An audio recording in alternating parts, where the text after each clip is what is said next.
أطلت النجمة نرمين الفقي بفستان صيفي أنيق وقصير يجمع بين اللونين الأبيض والأحمر. وظهرت نرمين الفقي في الصور التي نشرتها عبر حسابها بتطبيق انستجرام وهي تستمتع بأوقاتها مع الأصدقاء.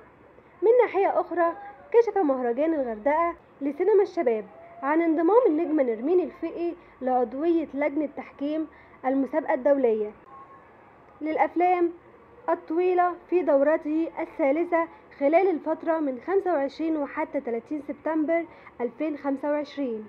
من جهتها، عبرت النجمة نرمين الفقي عن تقديرها واعتزازها بانضمامها إلى لجنة التحكيم مشددة، على أن مشاركتها هذه المرة تختلف عن المشاركات السابقة كونها تأتي في مهرجان سينمائي خاص بأفلام صناعها من الشباب أو تتناول قضايا خاصة بهم.